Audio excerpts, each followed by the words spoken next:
never go back to feeding my calves anything but pasteurized milk and colostrum. I don't know why we waited so long. I mean, we certainly wasted a lot of money and a lot of time on milk substitutes.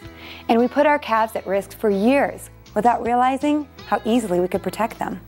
I guess maybe we're waiting for technology to catch up. I mean, pasteurization has only been around since 1862, you know. No, seriously, I guess maybe we were a little afraid of doing it wrong, or maybe that our staff wouldn't get it, or that the protocols might be too hard to manage, or maybe we just got used to doing what we were doing and it didn't sink in that there could be a healthier, less expensive, and easier way to raise calves. Anyway, we made the decision to get a DairyTech pasteurizer and are incredibly pleased with it. Maybe I can help you see pasteurizing the way it has actually worked out for us, instead of the way we imagine it might be. Let me show you around. You know, the equipment couldn't be simpler. This is a DairyTech pasteurizer. This model is a DT30 Platinum and can handle 6 gallons to a maximum of 30 gallons of milk. DairyTech makes a variety of models for different sized dairies. We load the milk or colostrum by hand, but you could just as easily have it pipe right in while milking the hospital line.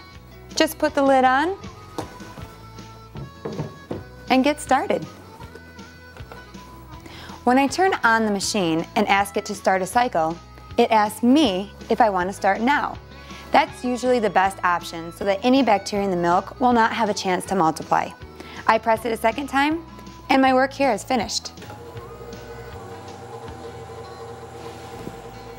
As you can see, it doesn't take up much space, and the install could not have been simpler. It arrived completely assembled.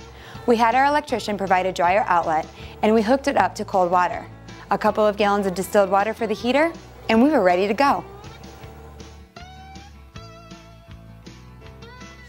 It was simple to install, it's simple to operate, and it's simple to clean.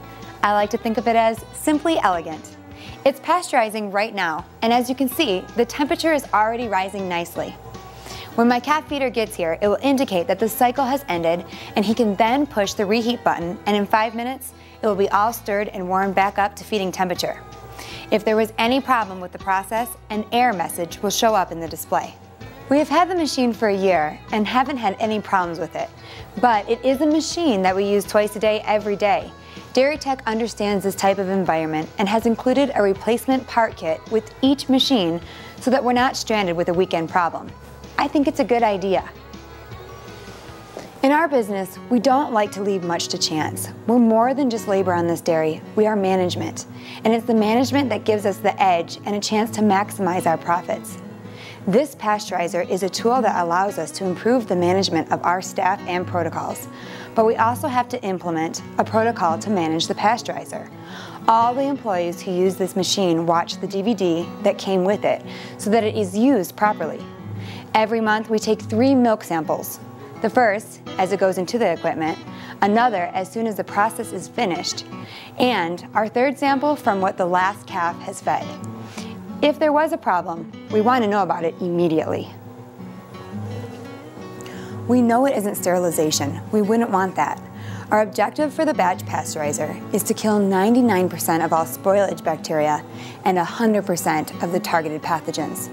Those are the pathogens that can make my calves sick or come back into my herd in replacement heifers. Johne's disease, mycoplasma, bovine leukemia virus, staph aureus, salmonella, coliforms, and tuberculosis. That is a big list of potential trouble, but the research behind pasteurization is sound, and we can rest assured that we have closed down one of the most common methods of transmission and infection. Maybe more important to all of us is the new research on colostrum. The University of Minnesota's Large Colostrum Research Program has identified the proper time-temperature combination to pasteurize colostrum. This is huge. We can now give the calf a real chance to build a strong immune system without the risk of transferring pathogens. By improving management of the maternity pen and how our colostrum is collected, our calves get very little exposure to adult cow manure. And the pasteurization is done without harm to the immunoglobulins required for immunity. We're not feeding a replacer or a substitute or a supplement here. This is the real thing, but without the pathogens. And it's absorbed better than unpasteurized raw colostrum. The university research uncovered this phenomenon and speculates that it's likely attributed to having fewer bacteria in the gut at the same time as the IgG. Less inflammation and competition means better absorption. What a bonus that is. And one less thing to worry about in our calves. My husband and I are very grateful to the university research community for all their hard work that has been accomplished in the last several years. Their efforts have resulted in a truly impressive explosion of knowledge relative to calf rearing. I think it could not have come at a better time. We don't know what the future holds, but we know that we will need to make excellent decisions to keep our business afloat. As our industry becomes more competitive and opportunities for improved profits arise, we want to make sure our herd is ready and at peak levels of performance. My family has been in this business long enough to understand calf health is key to milk production. Our calves have never been healthier. We are intelligently managing our cash, and we are fussing less with calves. These are all signs the DairyTech pasteurizer is doing all that we had hoped for and more. Why don't you visit the DairyTech website at dairytechinc.com or talk to a local DairyTech representative and see how easy they have made it for you to start pasteurizing. Hey, only a couple of things we buy for the dairy will actually make us money: cows and a DairyTech pasteurizer.